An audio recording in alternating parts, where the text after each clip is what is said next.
দোলের নাচ গান আর আবিরে রঙিন হয়ে উঠল কলকাতা মিউজিয়াম। শনিবার ভারতীয় জাদুঘর এবং দীক্ষা মঞ্জুরি ও সেবা ফাউন্ডেশনের সমবেত উদ্যোগে আয়োজিত হলো বসন্ত উৎসব। এদিনের অনুষ্ঠানে বিশেষ নৃত্য পরিবেশন করলেন শিল্পী ডোনা গঙ্গোপাধ্যায় ও তার টিম দীক্ষা মঞ্জুরি।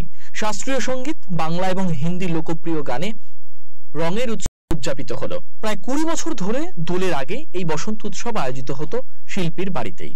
গত কয়েক বছরে কলকাতা জাদুঘরের সঙ্গে যৌথ উদ্যোগে সেই বসন্ত উৎসব পালন করা হয় এই হেরিটেজ স্থাপত্যে। এদিন শিল্পী জানান, এখন অনেক ছাত্রছাত্রী বাড়িতে জায়গা হয় না, ভালো লাগে অনেক গুণী মানুষেরা এই অনুষ্ঠানে সমবেত হন। শিল্পীর কথায়, বাড়ির অনুষ্ঠান বড় হতে হতে এই জায়গায় এসেছে। নাচ গানের মাঝে আবির মাখা ভালোই লাগে।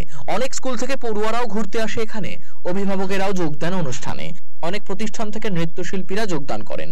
সকলকে নিয়ে চলতে চায় মিউজিয়াম কর্তৃপক্ষ, সেটা আমরা মাথায় রাখি। কলকাতা পুলিশের প্রণাম সংস্থা থেকেও অনেকে এসেছেন এদিনের অনুষ্ঠানে। দুস্থ ও বিশেষভাবে সক্ষম শিশুরাও যোগ দিয়েছিল অনুষ্ঠানে। সব মিলিয়ে এক অন্যরকম সন্ধ্যার সাক্ষী থাকলো তিলোত্তমা। অফকোর্স এটা করারই তো চেষ্টা, যে সবাই যাতে এনজয় করে, সবাই যাতে কলকাতার বুকে যাতে দোল খেলে। সবাই অনেকে শান্তিনিকেতন যেতে পারে না, তো যারা যেতে পারে না তারা যাতে কলকাতায় করতে দোল খেলতে পারে বা ওই অনুভূতিটা নিতে পারে বা ওটার থেকে আরও ভালো অনুভূতি নিতে পারে। তো ওটার জন্য এই পুরো চেষ্টা। আর আমার সাথে ইন্ডিয়ান মিউজিয়াম প্রভাকর দান ফাউন্ডেশন আছে, তো thanks to them, it's a wonderful venue.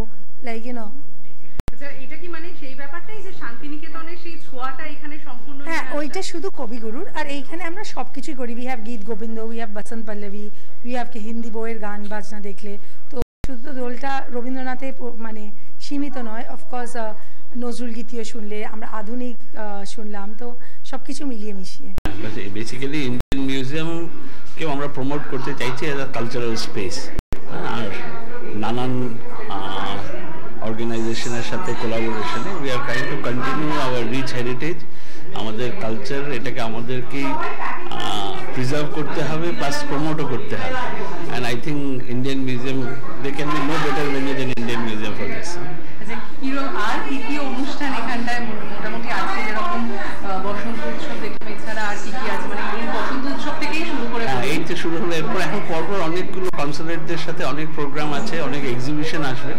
আমাদের এখানে 3টে এক্সিবিশন স্পেস ক্রিয়েট করা হয়েছে, সেখানে নানান ধরনের এক্সিবিশন জয়েন্টলি করা হচ্ছে উইথ ডিফারেন্ট কাউন্সিল অফিস এখানে যাদের আছে। তাই আশা করি এটা কন্টিনিউ হবে। লাস্ট 3 বছর ধরে আমরা এই প্রোগ্রামটা করে আসছি, আর আমি আশা করি in the near future Indian museum আরও অনেক বেশি প্রোগ্রাম হবে, অনেক বেশি কালচারাল অ্যাক্টিভিটি হবে।